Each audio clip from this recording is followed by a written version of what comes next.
You only ever known. Y'all the main ones I'm watching on my throne. Created everything, but I called you my own. That land I gave you, put my name on it, my home. Yeah, that's my home. Israel, Abraham, Isaac, Jacob. I made a promise, can't nobody take it. I chose to put you above all the nations. Out of your graves, I chose to awaken. We made a covenant, don't you forsake it. Come get protected while they going crazy. Israel, my firstborn, my baby. Israel, my firstborn, my baby. I woke you up in your land of captivity. I do not change, I want you to remember me. Laws and commandments, I gave you the remedy. Go read the testimonies for your memory. I sent them prophets, but you wasn't hearing me. I come to you if you really come near to me. I heard your cry.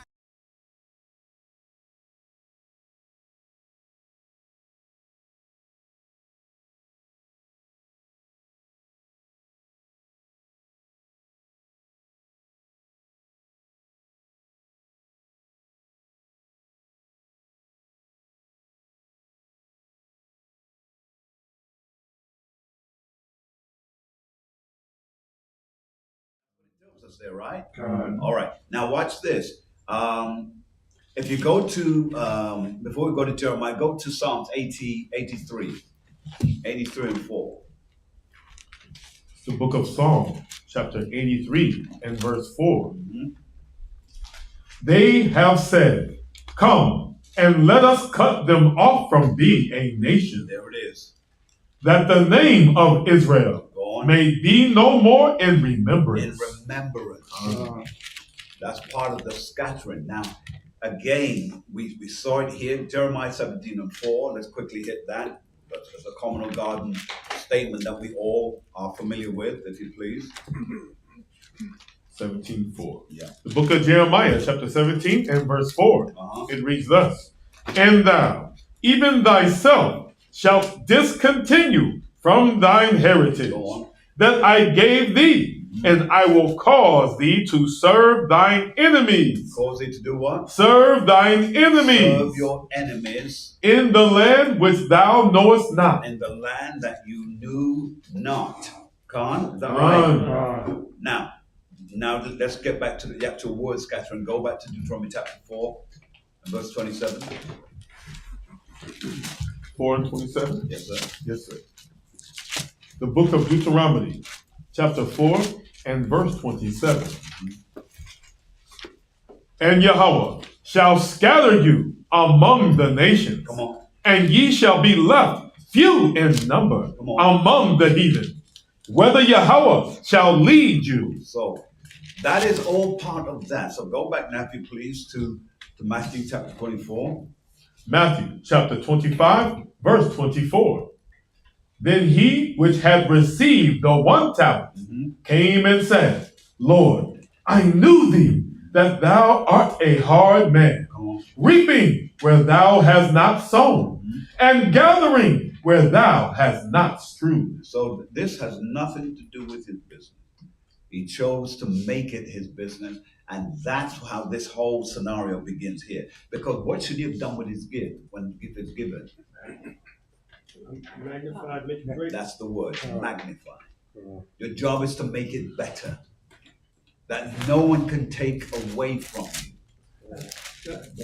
When you're given something, your job is to make it so big that if they try to take it away from you, it's impossible. Because the only thing to take away is the name or the act, but the rest of it is too big.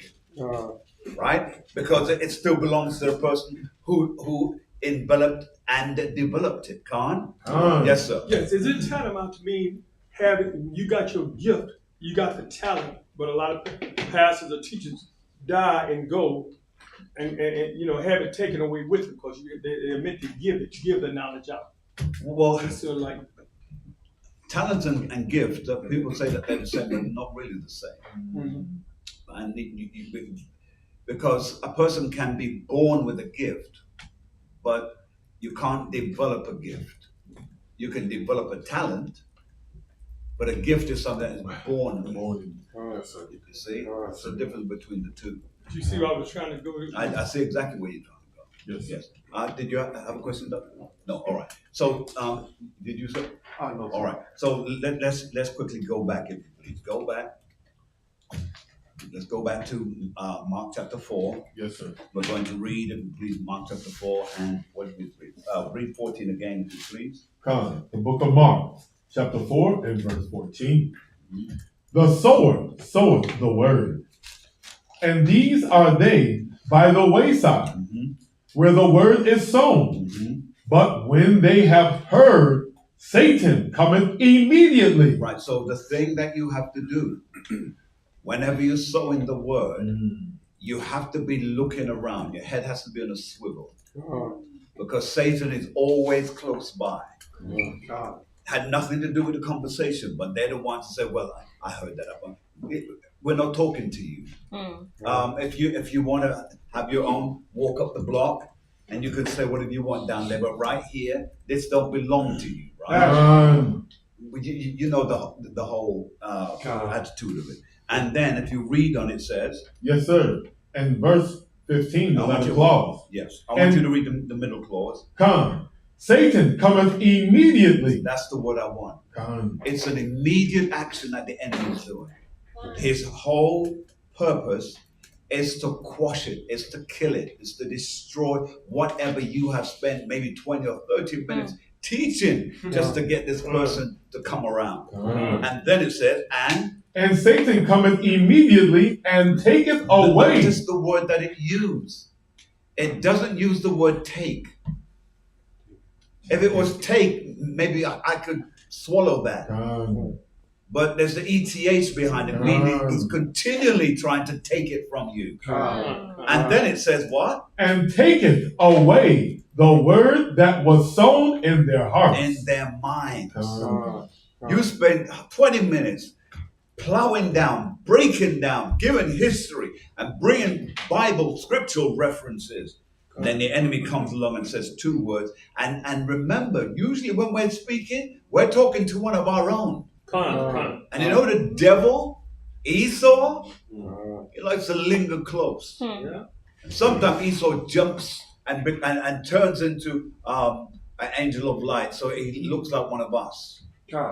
And he's there trying to affect the mind of the individual that's there. Now let's read 16. Verse 16. And these are they likewise, come on, which are sown on stony ground. Which are sown on stony ground. Are you seeing that? Yes, sir. They are sown on stony ground. What does the stony ground, what does it imply? Can somebody please tell me? What does it imply? Anyone? What does the stony ground imply here? Yes, sir. Stony ground, if you got a stone, it cannot be rooted.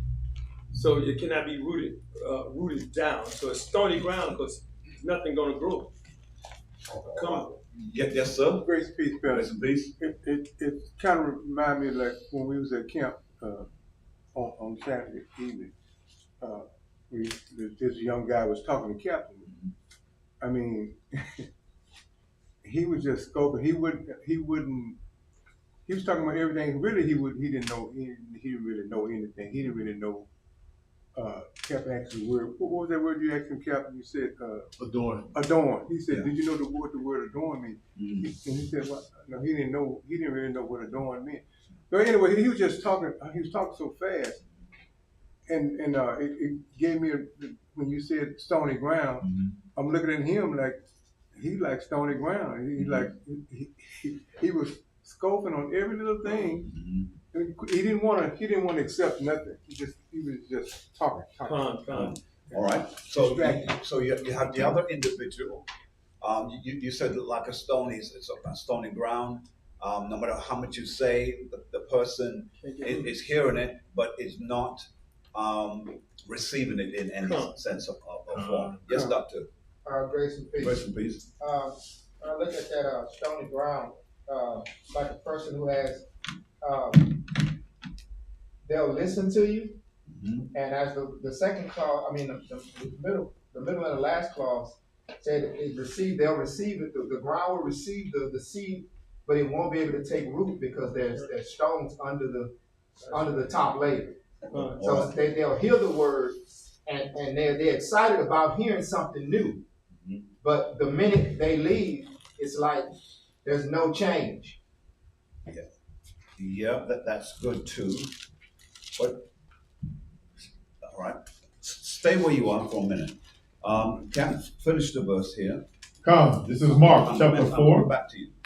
The book of Mark chapter 4 and verse 16. And these are they likewise, Go on. which are sown on stony ground, Go on. who, when they have heard the word, immediately receive it with gladness. So they immediately receive it with gladness. So they have received it. They have received it. But now let's examine it further. So did you have your hand up, man? All right, go ahead. Verse 17. No, one more. I would say, undecisive in their heart, like unstable, meaning that they unstable in all of their ways. So they're unstable. So they, I agree, Yeah. and then Yeah. they don't agree. All right. Let's see if they're unstable. Yes, ma'am. Sometimes something from the outside could take it from them. Let's say it's a young lady. She was happy about it. She go home and tell it to her husband. He discourages her or take it from her. Through what he said. All right. Now let's see. Yes, sir. I can relate this to Pharaoh. You can relate to what? Pharaoh having Yes. hardened heart. Maybe it's something divine to where they literally can't stick with them. All right. Now, let me just back up. The reason why, let's deal with Pharaoh, and I can deal with this one right away. First of all, we would never sow the word to Pharaoh. Right? That's the first. I see your point, however. But here is what the scripture said on that. Moses, I will harden his heart. You see, the Lord said, I would harden. So letting Moses know, you're going into this, and every obstacle you face with Pharaoh, it's not Pharaoh, it's of me. That's what he was telling Moses before. Why? Because Moses was in an apprenticeship at that point. Moses didn't know the God of Israel. In fact, all of Israel didn't know the God of Israel. The only persons who did were the 70 souls who went in there in the first place. But after X amount of 100 years, their limited mentality in what they knew only became hearsay. They heard it. What was the purpose behind all of that? The Most High wanted to show Moses, as hard as I'm going to make this man's heart, I want to display myself to both the heathen and the righteous. And that was the whole purpose of it. And the reason why I stopped to kind of, because you seem to have a good mind, but I want your mind to be developed. And I don't want, even though you brought Pharaoh up, and that's good, Pharaoh is never the object of our connection. We're never going to connect with Pharaoh. We're never going to connect with Esau unless something remarkable happens, like this Esau is different. He looked like Esau, he sounded like Esau, but he's not Esau. And the reason why I say that, because here in America, you haven't reached that stage yet. Where I'm from, we reach it. A white man will walk up to you and you think he's white, and he's not. He'll turn around, take out his border shirt. Well, this is my great-great-grandfather. This is his daddy. This is my daddy, and this is me. And then when you look at him, and he's a stone cold Edomite by the look, but he's all Israel because it all came through the patronage of the races. Not by the matriarch, it came through the male. You see? And the reason why I said it, because who knows, it may be in the will of God that one day you're going to travel over there and you're going to be on the street, you're going to be, teached up. and someone walks up to you, you need to be prepared for that. Because our people now look like the world. We really do. Israel looks like everybody now. It's, as I said, the only reason I put that, because here in America, it hasn't reached the point where people get to really see it like that. Over there, you don't know who you're going to run into. Keep that in mind. Yes, sir. Back to you now. Yes. Right? Now, when we go now to verse 17, it says, Mark chapter 4, verse 17. And have no root in themselves. and that's right there is the key. What we have has roots. Let me prove it. In fact, no, you tell me. How do we prove it? How do we prove it? How do we prove it? We are trees. How do, with trees, but how do we prove the fact that what we have goes back further? All right, because of time, what you got? Yes, sir. No, Numbers 1:18. Numbers 1 and 18. Numbers, you say Numbers 1 and 18. Father's pedigree, bloodline. Oh, yeah. Yes, absolutely. But I need for you to show it to me in a different way. You're close enough to the beginning to give it to me. Yes, what you got now? Psalms 1. All right, 3. go on. Yeah, that's good. We're going to hit that later, but that's not the one I want right now. Okay. But I'll tell you what I do want. Since we're in the New Testament, Matthew 1 and 1. Con. I was thinking of Matthew 15. Mm-hmm.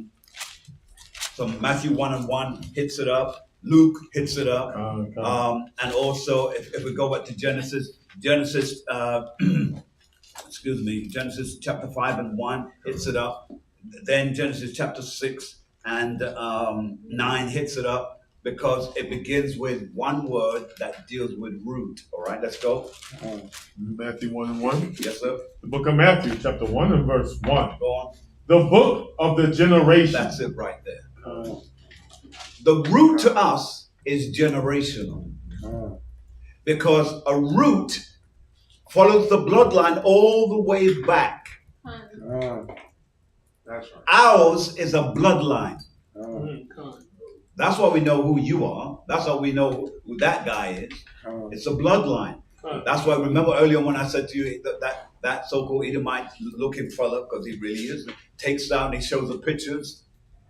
And he's showing you my grandfather, my great-great-grandfather, and then my father, and then me. That's over 250 years right there. See, with those 4 generations, that's 200 plus years. That's your root. That's us. That's why we know who we are, because of bloodline. That's why we know our brethren, that we know who Venezuela is, and we know who Peru is, and we know who Guatemala is, and we know who Mexico is. Bloodline, brethren, and so it tells us, because we don't need to read any further, but if you were to read any further, let's say you read all of verse 1 of Matthew chapter 1 and 1. In fact, Matthew chapter 1 and 2, just to make it more clear. The book of Matthew, chapter 1, verse 2. Abraham begat Isaac. Go on. And Isaac begat Jacob. Go on. And Jacob begat Judas and his brethren. All right, read it again from verse 1. The book of the generation of Hamashiach Yahushai. Go on. The son of David, the son of Abraham. So it's giving you the lineage bloodline right there. Right, and as you read already in verse 2, go read it again. Abraham begat Isaac. Come on. And Isaac begat Jacob. Read. And Jacob begat Judas. You see how it all keeps going down? Jump to 16 quickly. Verse 16. And Jacob begat Joseph, Go on. the husband of Mary, Go on. of whom was born Yahushai. Now watch what verse 17 says. Go on. So all the generations. There it is. All the generations. We go by way of bloodline. That's why when anyone challenges us, there's no challenge, because all we're going to do is talk bloodline. But you make it look like. No, you made it look like. We're dealing with bloodline here. Because we don't know who our people are because they're scattered throughout the world, the scripture tells us. That's right. And it says that they will forget who they are in terms of their heritage. Yes, sir. So this chapter 16 or chapter 17 has nothing to do with What? Mark 4. He's talking about Mark 4. Mark 4. Mark 4, yes, sir. This has nothing to do with personality or this is just bloodline. This is just Christianity teaches you a basic understanding of what you read. Right. Israelites, because of everything for us is deeply rooted. Okay. We could do what the Christians do, and God loved everyone. And he said in verse 17, and have no root in themselves, and so endure, but for a time. Christianity. Right. Israelites. And have no root in themselves. So where's the root coming from? From what? So we're asking the question. We're not bypassing it. That's right. And why do we do that? Because we're not scared of this word here. And we know that the deeper we dig, the more we will know. The more we will know is the more we'll be grounded. The more we'll be grounded means we'll be immovable. See, that's why we take that approach. You see?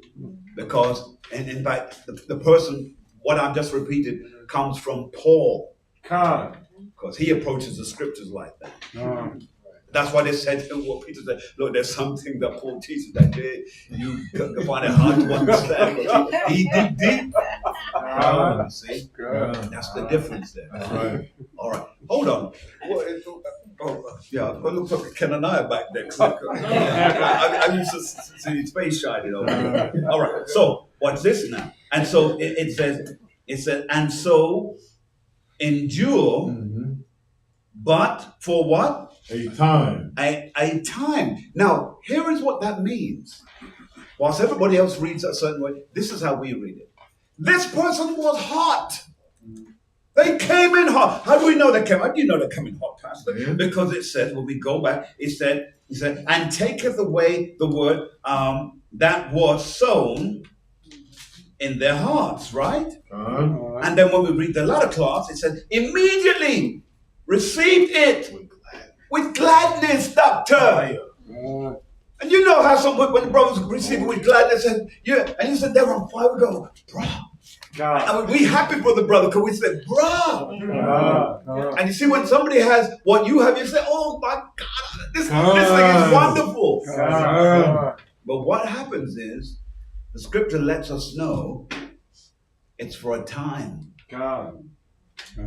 He's happy, he's into it, but it's for a time. And why do we have to learn that lesson? I had to learn that thing real quick.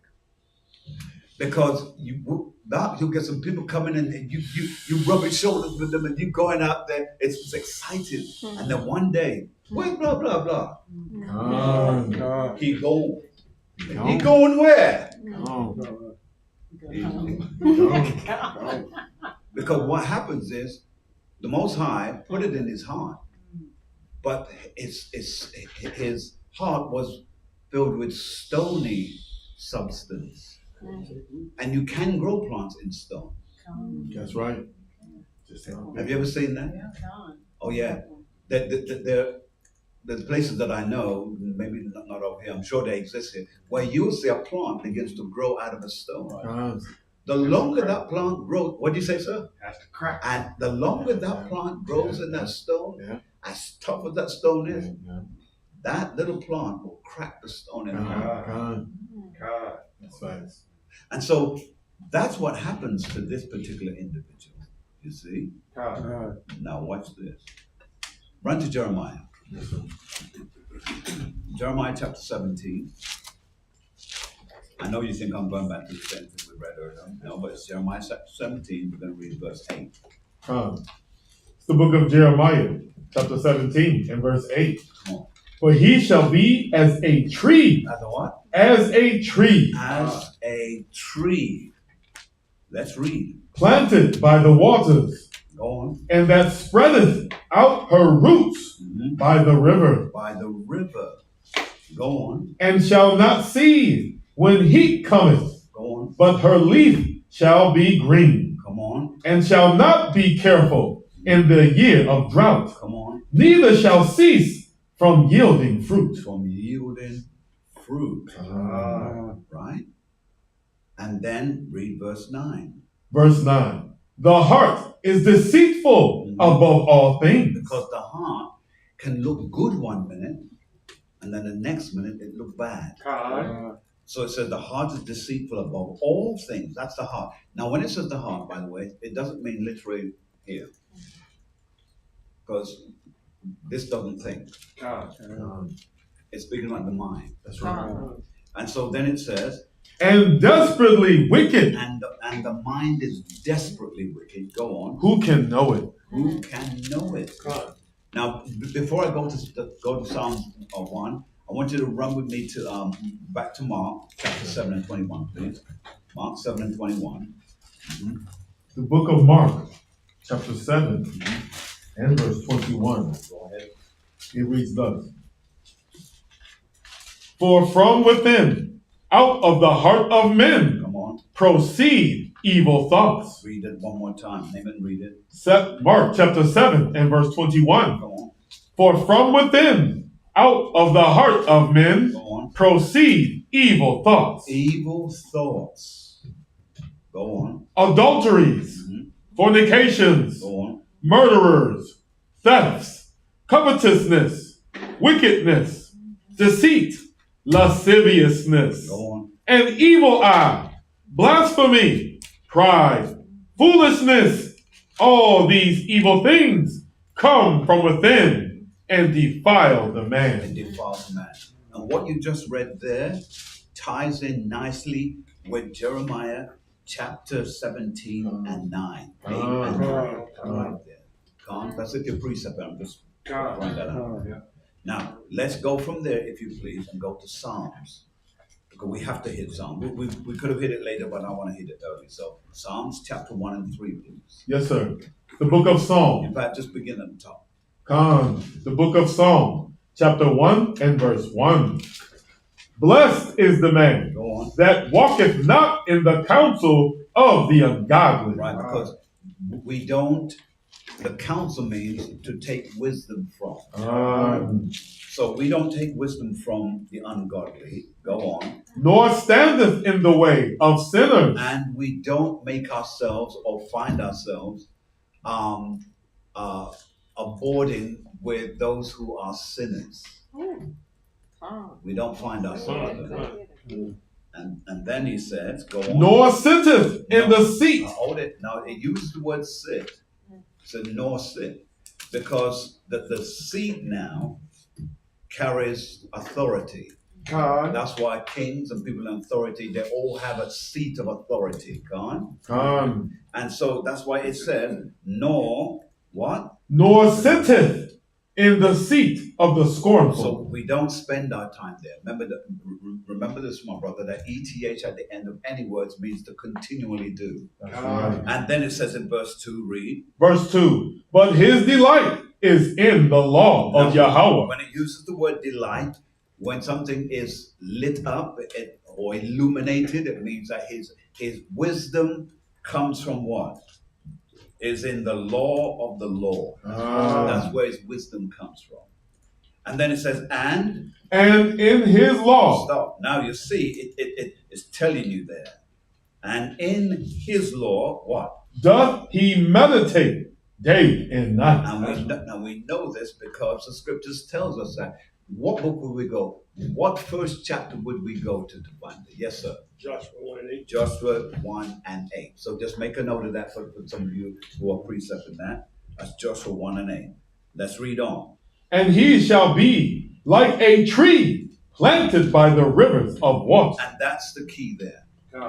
If you're going to grow, stay near where the water is. Now, what water are you talking about?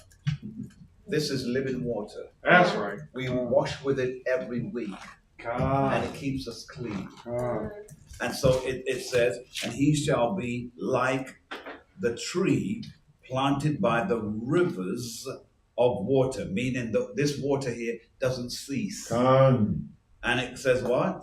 That bringeth forth his fruit. Go on. In his season. Meaning, at some point in the future, we're going to see fruit.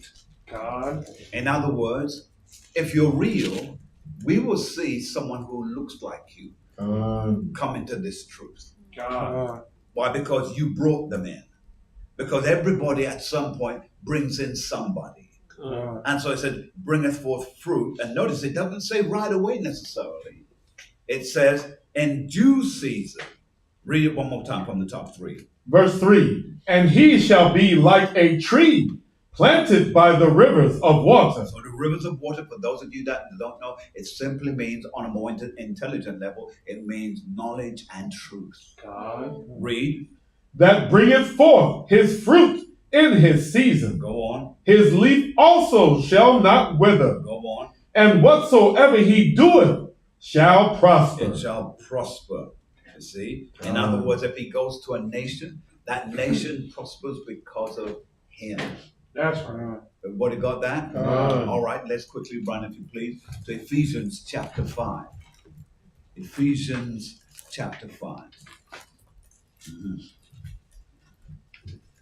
This might be a quick lesson. It looks like it'll be a long one now. All right.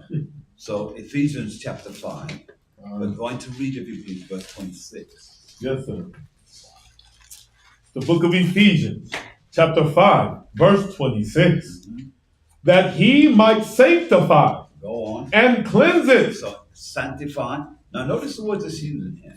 The first word that is used here, he said that he may sanctify. Right? To sanctify means what? Who can tell me? Huh? Yes, ma'am? It means to set it apart. To set it apart. God. A lot of you here have sanctified cups and sanctified plates and sanctified spoons and sanctified glasses. Oh yeah, don't look at me like you don't know. You do. You have them in that special cabinet that you have, and only for those are the good plates. Those are the good spoons. Oh yeah. All right. So you know it now. When I say good, like good hair, right? Okay. All right. So no such thing as good hair, by the way. But when we have those things, and then when people come around, we take those out. You know, it used to kill us kids when we were young. So why can't we get some food out of those? And those lovely glasses there. All right. So that's what that's speaking of. But let's go on. Yes, sir. That he might sanctify and cleanse it with the washing of water. By the washing of water. Go on. By the word. By what? By the word. By the word. Is that right? Yes, sir. All right, let's go to Solomon chapter 4 and 7 quickly, please. Songs of Solomon. Chapter verse? Yes, sir. What did I say? 7? I said 4 and 7. 4 and 7. So like, yeah. The book of Song of Solomon, chapter 4 and verse 7. Go on. Thou art all fair, my love. Go on. There is no spot in thee. There's no what? There's no spot in thee. There's no spot on you. See? You're as clean as a whistle. Everything about you is beautiful. Read it one more time, just to echo in everybody's ears. Song of Solomon, chapter 4 and verse 7. Thou art all fair, my love. Go on. There is no spot in thee. There's no spot on you. You're as clean as a whistle.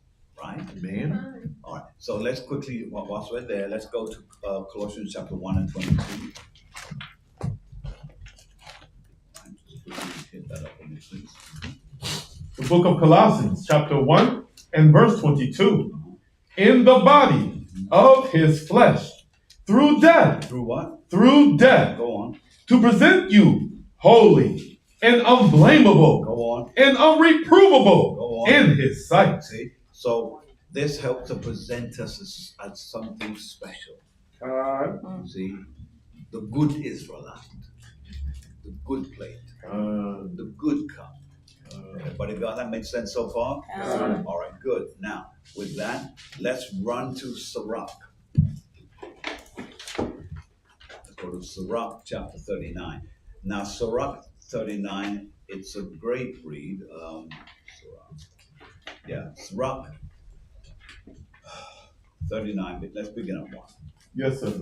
The book of Sirach on page 94, chapter 39 and verse 1.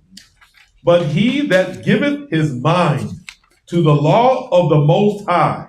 Read that again, Doctor. But he that giveth his mind to the law of the Most High. The law of the Most High.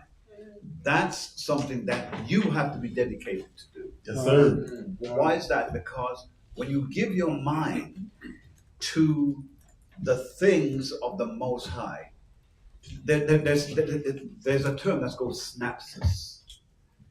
It's like something sparks, God. and then you wonder, how did I know that? Well, you didn't. What the Spirit did, it dropped it into your spirit, and it made sense. And you don't know how you make sense of it, but you make sense of it. It snapped right there. Now, it's the Spirit doing it, but how's it doing it? Read it again, sir. But he that giveth his mind Read. to the law of the Most High. So you're giving it to the law of the Most High. Now, if you indulge yourself with the things that the Most High has given us, you're going to get a heavenly understanding. You don't know how you got that before. But then watch what it goes on to say. Read. Yes, sir. And is occupied. Occupied, meaning you spend time with it.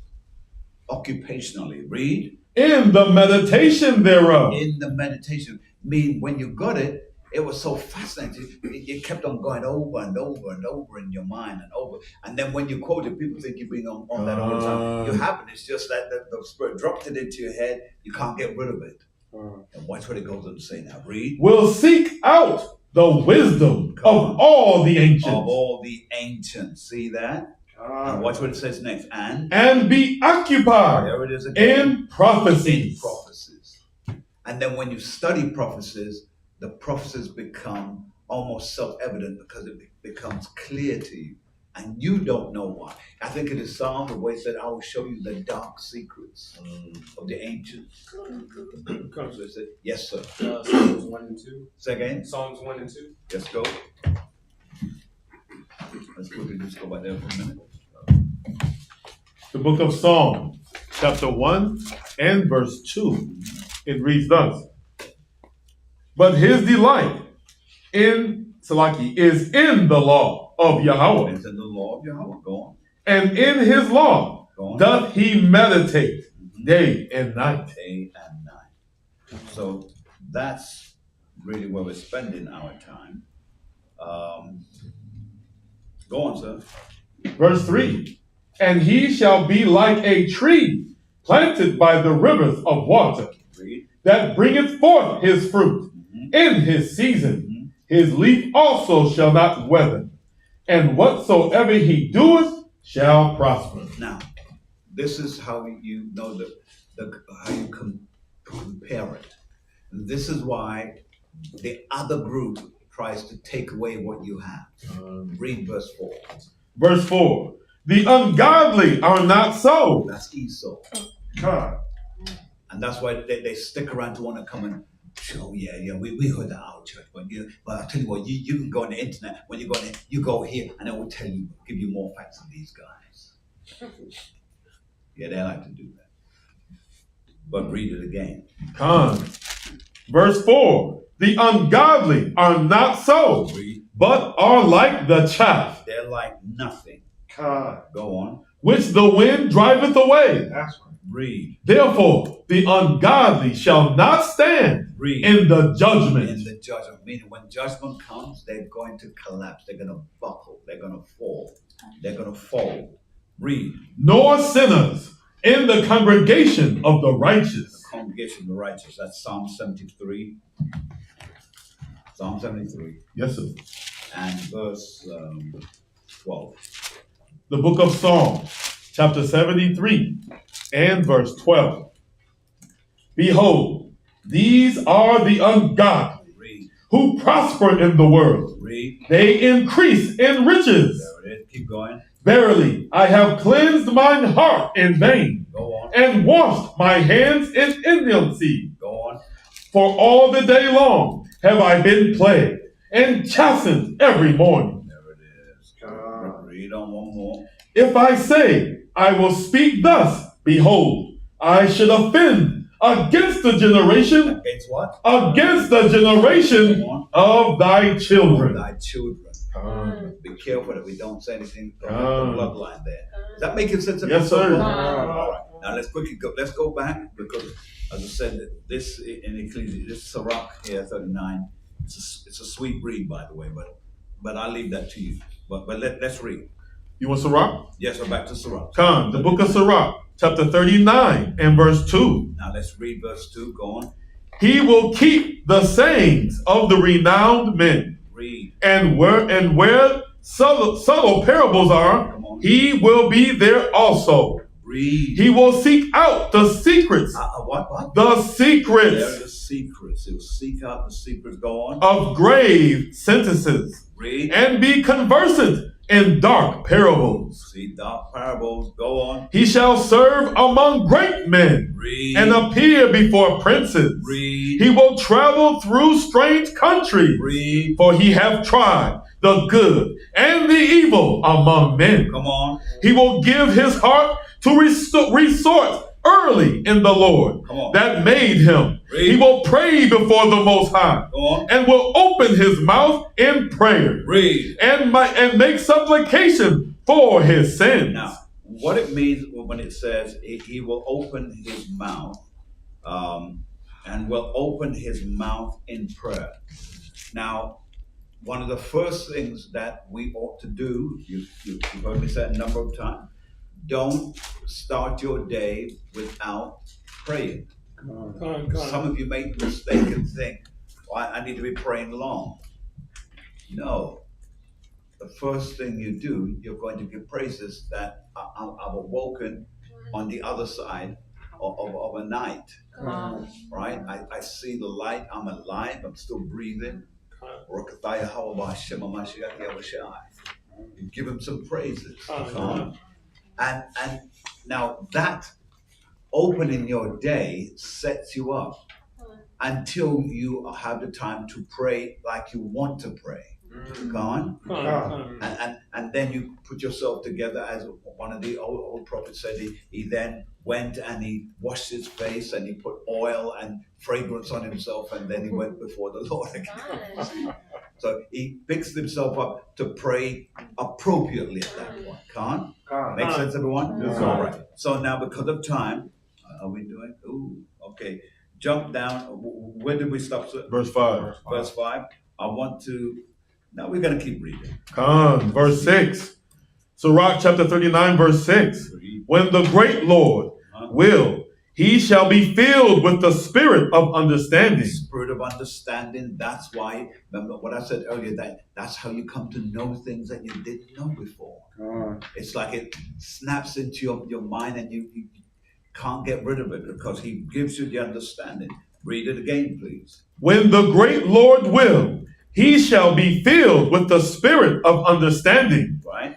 He shall pour out wise sentences. Right. And give thanks unto the Lord in his prayer. In his prayer. You see how the engagement of prayer is so important? All right, now watch this now. Read about the secret things. Go on. He shall show forth, Salakia, verse 7, he shall direct his counsel. Come on. And knowledge. In knowledge. His counsel to you will be directed in knowledge. Read. And in his secrets. And in his secrets. Read. Shall he meditate. You meditate on the things that have been held secret. Go on. He shall show forth that which he had learned. Go on. And shall glory in the law of the covenant of the Lord. And that's how we know that you have spent time meditating, because you then reveal things that could only come from someone who spent time praying and meditating on this book. That's right. Yes, Doctor. Grace and peace. Grace and peace. 1 through 6 ties in with Matthew 6:33. Let's go. receive, and then there's the reward. 33. Uh, The book of Matthew, chapter 6 and verse 33. But seek ye first the kingdom of Yahweh Come on. and his righteousness. And his what? And his righteousness. Read.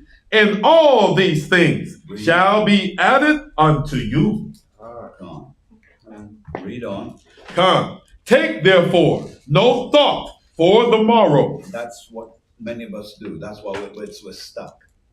Because we're always, what am I going to do tomorrow? Come. Things good today. How's it going to be tomorrow? You don't think about it like that. Every day is a new day on purpose. Yes, sir. There's a reason behind that. Finish it, sir. Take therefore no thought for the morrow. Read. For the morrow shall take thought for the things of itself. Itself, because it's still working itself out. So what are you concerned about? Come. Read. Sufficient unto the day is the evil thereof. There's the evil thereof. Yes, sir. Salakia, I meant to get Joshua 1 and 8. Joshua 1 and 8. Not so. Yes. Yeah. Come. Yeah, I kind of knew that was because we read that before. So, but it doesn't matter. Joshua 1 and 8 is to meditate on His word. Right. And so, yeah. So we again I was aware of it. Anyway. All right. God. Good. All right. So what I want to let's hit a couple more. I want to jump back, if you please. Go back to before we go back to Mark. Go to Psalms 111, real quick. Psalms 111. Yes, sir. And we're going to hit verse 10. 111 and 10. The book of Psalms, chapter 111 and verse 10. The fear of Yahweh is the beginning of wisdom. That's right. A good understanding. A what? A good understanding. There's that word understanding again. Read. Have all they that do his commandments. If you do His commandment, then you develop a good understanding. Right? That's how we get it. All right. Anything else, Doctor? His praise endureth forever. His praise will endure forever. Let's run back to Mark 4 and 16. Yes, sir. The book of Mark, chapter 4 and verse 16. It reads thus. And these are they likewise, Read. which are sown on stony ground, Come on. who, when they have heard the word, immediately receive it with gladness, With gladness, go on. and have no root in themselves, Come on. and so endure but for a time. But for a time. Now, here we go. Read. Afterward, when affliction or persecution ariseth for the word's sake, immediately they are offended. They are offended. And that, but do you know how many people we've had come through here that's been offended?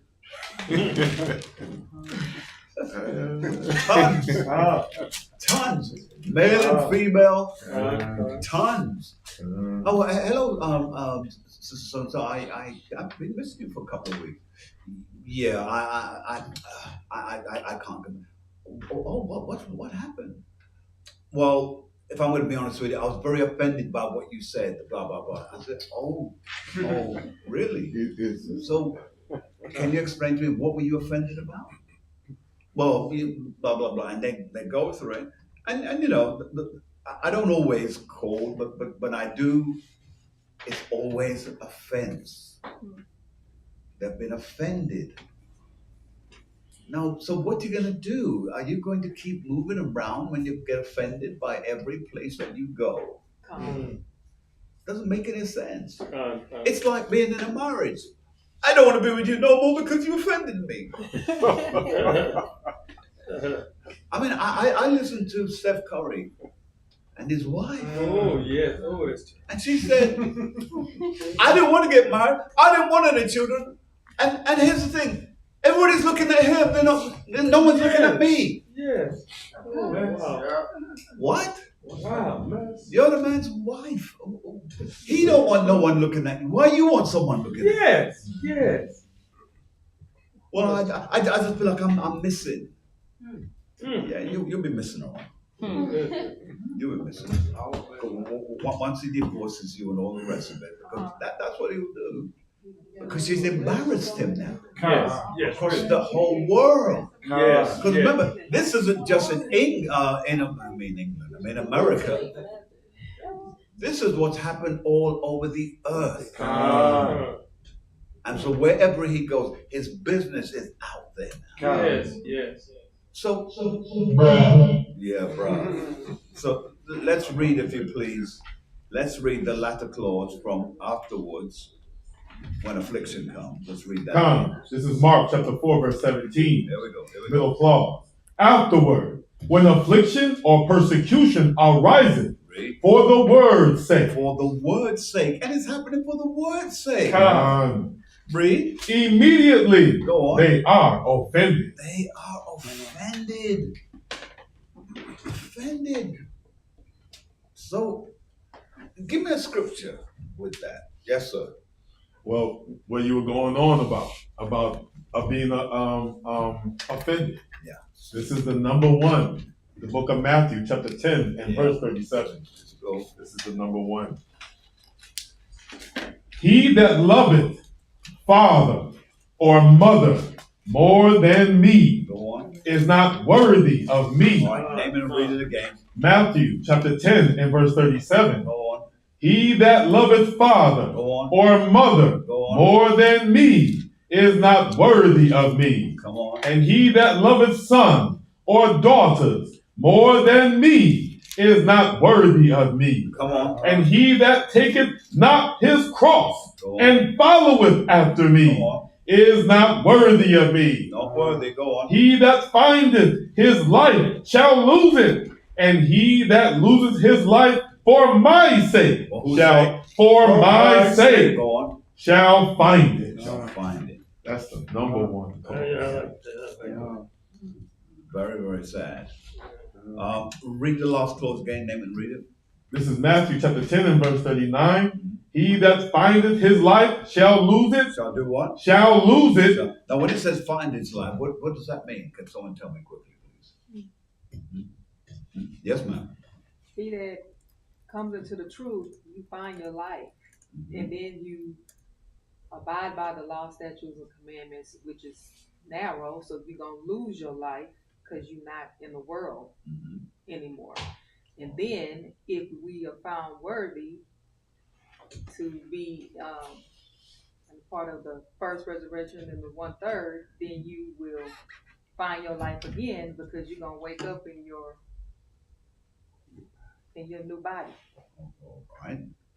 All right. So let's say I agree with you. What scripture do you go to prove that? You got this, sis. What you got? Come on. It's in Revelation. What'd you say? I'm gonna go to Revelation. All right. I'll give you the numbers. 12 and 2. Okay. Thank you. I have a question. Yes, ma'am. While she's looking for that, what does it mean by he who does not take his cross? What does it mean? Let's go back to it. Yes, sir. The book of Matthew, chapter 10 and verse 38. And he that taketh not his cross, Do what? taketh not his cross, Go on. and followeth after me, Uh-huh. is not worthy of me. All right. Let's have 16 ready for her. All right. Did you find it, ma'am? I know you did, Daniel. Yeah, well done. Well done. Well done. Let's read. Revelations chapter 12 and verse 2. No, I want you to go to Daniel. Salakia. Is that Daniel 12? Yes, sir. Come.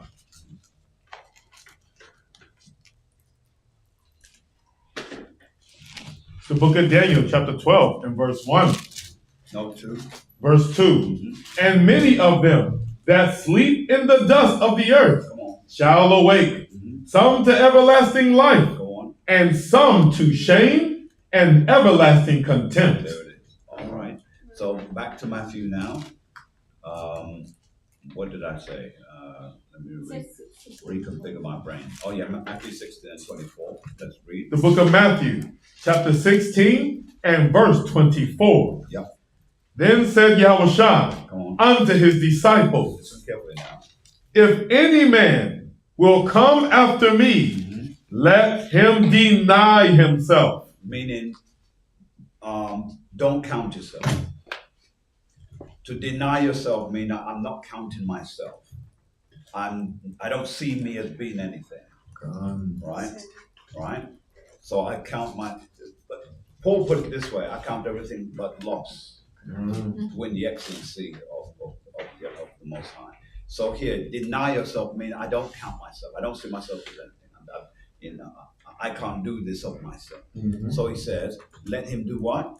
Let him deny himself. Go on. And take up his cross. And do what? And take up his cross. There it is. So you have to take up your cross. You have to take something up. Go on. Take up his cross and follow me. And follow. Right? Because it's going to be a burden. And we'll go to Timothy to make it more clear for you. So take up his cross and do what? And follow me. And follow me. That's what it's saying there, right? Got it? Right, 2 Timothy chapter 2 and 12. 3 and 12. The book of 2 Timothy, chapter 3 and verse 12. It reads, yea, and all that will live godly in Hamashiach Yahushai shall suffer persecution. There it is. So the moment you take up your cross, you're going to go through persecution for being in this truth. And really, it's not even about the truth. You know what it's about? It's about you now saying, I am, say again? Believing? Well, no. I'm not Mexican. That's what you call me. I'm not Mexican. What are you, man? An Israelite. That's right. You know who's going to be offended to hear you say that? That rolls off your lip, and to let it roll off so easy. No, but I'm an Israelite. You? Israelite? When you get off knowing that you're an Israelite. See, that right there puts you in a huge position. Yes, sir. Because all of a sudden, do you know what you're really saying out loudly without even saying it? I'm chosen. That's I'm chosen. Everything is beneath me. That's right. Oh yeah. You dare open your mouth and say those words? See? Yeah.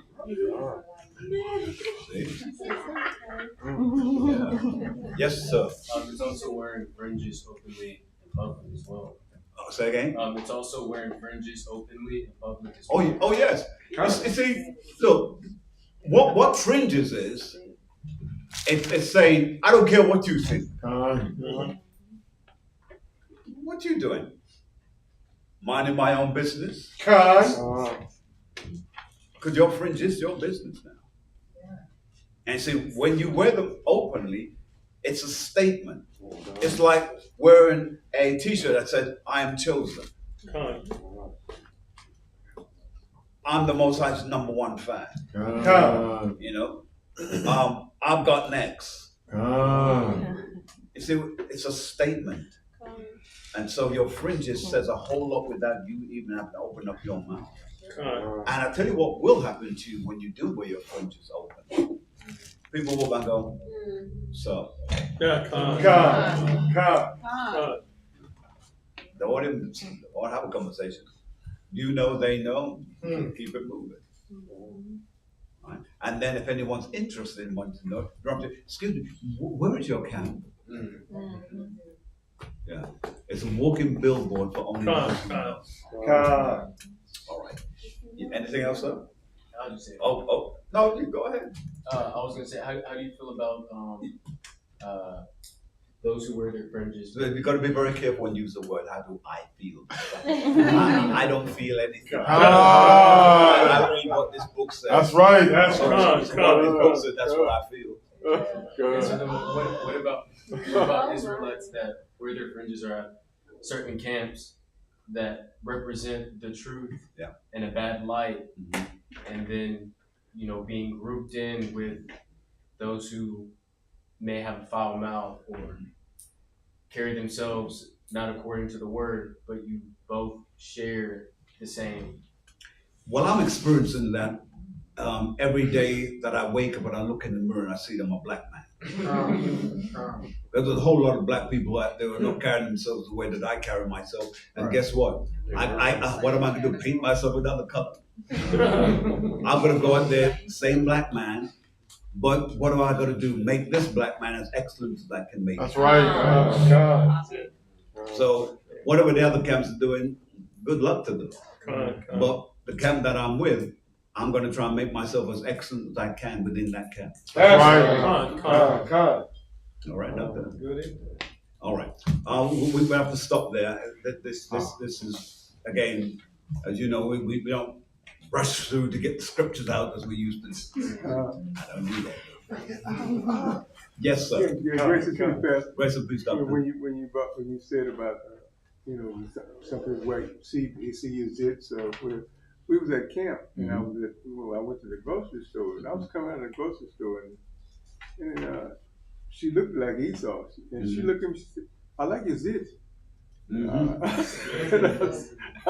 I said, I just told her thank you, Yeah. Just like that. But she recognized. Yes, indeed.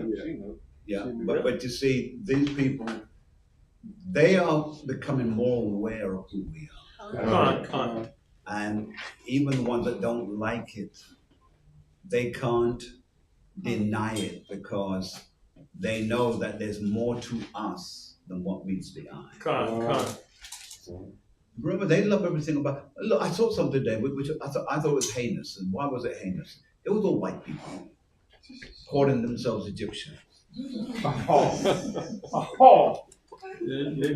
they had the eye thing and they wore the colors. It looked torrid because it looks like it belongs on some real, Nubian skin. And it was on a pastry board of what did Paul put it? He said, "Thou white wall." That's what it looked like. You see. Wow. So they want to look like us. You see. Badly. And although the truth is that we are not Nubian like that. We are Shemitic people.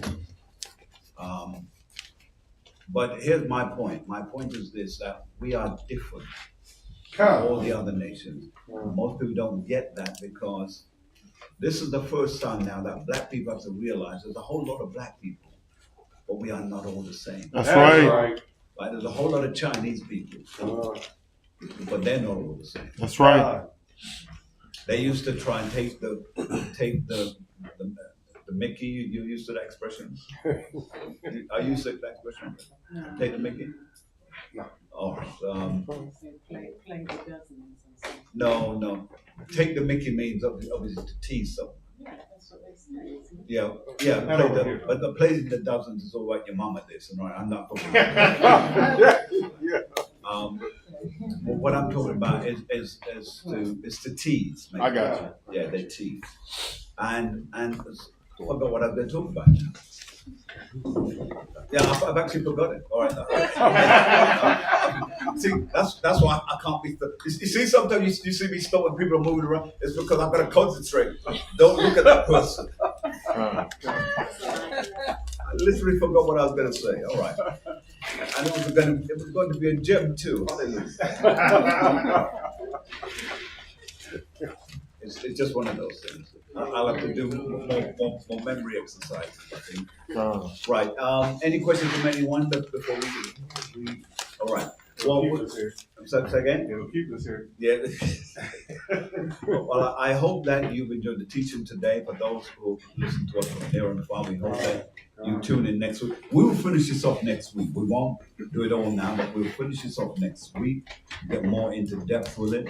But all of those who listen to us from Europe are over in the UK, the continent of Europe, also Africa, as well as our brethren down here in the Americas from the East Coast to the West.